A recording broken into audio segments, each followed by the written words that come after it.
بسم اللہ الرحمن الرحیم۔ اللہم صلی علی محمد و آل محمد۔ درود و سلام ہو محمد و آل محمد کی ذوات قدسیہ پر اور مومنین کرام آپ جہاں جہاں بھی آباد ہیں امام زمانہ علیہ الصلوۃ والسلام کے صدقے میں محفوظ اور سلامت رہیں۔ مومنین سوال کرتے ہیں کہ کیا جادو کی حقیقت ہے؟ آیا جادو دنیا میں موجود ہے یا ایک وہم اور خیالی چیز ہے؟ اسی طرح نظر بد یہ اس کا کیا تصور ہے؟ اور تعویذات کیا اثر کرتے ہیں، لینے چاہیے یا نہیں لینے چاہیے؟ کافی سارے سوالات آ رہے تھے تو ان کے پیش نظر آج کا لیکچر جو ہے اس عنوان سے ترتیب دیا گیا ہے۔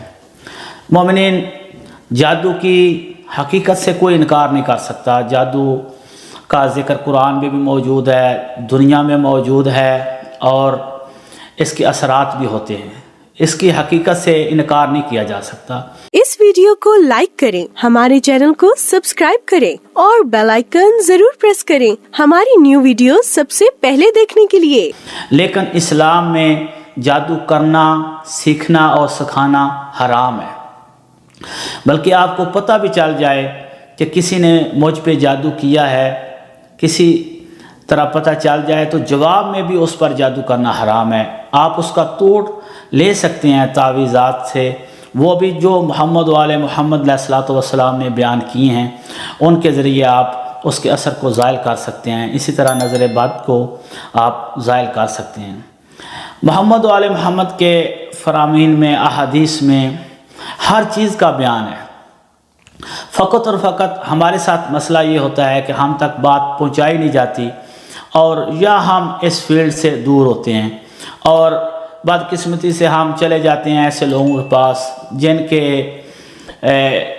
ایڈورٹائزنگ جن کی دیواروں پہ ہوتی ہے، ٹی ویز پر جن کی ایڈورٹائزنگ ہوتی ہے، یا غلط قسم لوگوں کے پاس چلے جاتے ہیں۔ خصوصاً خواتین اپنے مسائل سے دو چار ہو کر ان کے پاس چلی جاتی ہیں اور پھر وہ ان کو مس یوز کرتے ہیں۔ لیکن مومنین اور مومنات سے التماس ہے کہ کوئی بھی مسئلہ ہو، پریشانی ہو، آپ محمد و آل محمد سے تمسک رکھنے والے لوگ جو ہیں ان کو یہ نہیں کرنا چاہیے، کیونکہ فرامین محمد و آل محمد میں ہر چیز کا حل ہے اور ائمہ طاہرین نے ہر چیز کو بیان کیا ہے۔ یہ الگ بات ہے وہ چیز ہم تک پہنچے یا نہ پہنچے۔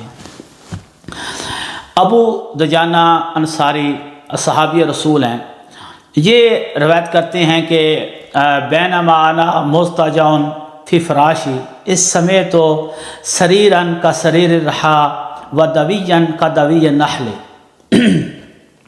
یہ کہتے ہیں میں بستر پر سونے ہی والا تھا کہ میں نے گندم پیسنے والی چکی کی آواز جیسی آواز سنی اور شہد کی مکھیوں کی بنبناہٹ جیسی آواز میرے کانوں میں آنا شروع ہوئی۔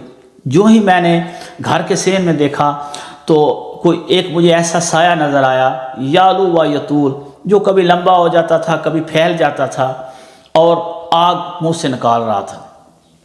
میں قریب گیا تو ہاتھ لگایا تو ہاتھ لگانے سے ایسے لگا جیسے کانٹے دار کسی جسم پر میرا ہاتھ لگا ہو۔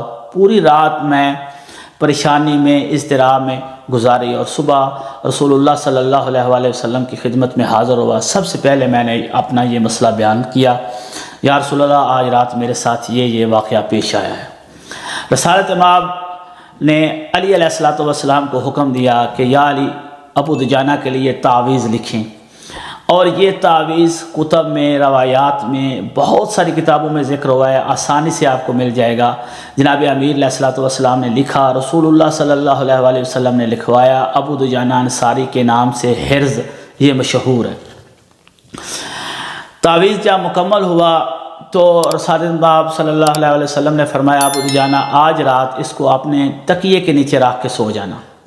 ابو دجانہ کہتا ہے میں نے ایسے ہی کیا، سوتے وقت میں نے اس کو تکیے کے نیچے رکھ لیا، لیکن پھر میں نے آواز سنی، بہت ساری چیخ و پکار، رونے کی آواز تھی، واہ ویلا تھا، اور کوئی جب میں نے غور سے سنا تو کوئی منت کر رہا تھا کہ لما رفعت عن تحت راسک ھذا الکتاب کلمات الکتاب قد احرقتنا۔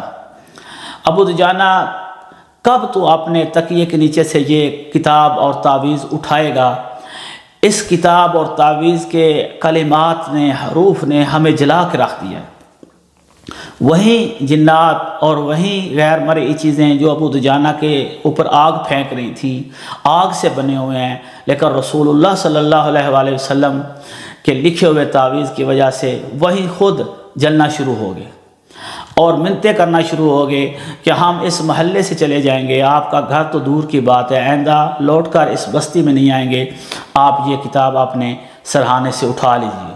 ابو دجانہ انصاری فرماتے ہیں میں نے کہا جب تک رسول اللہ صلی اللہ علیہ وآلہ وسلم مجھے حکم نہیں دیں گے تو میں یہ کتاب اپنے تکیے سے نہیں اٹھاؤں گا۔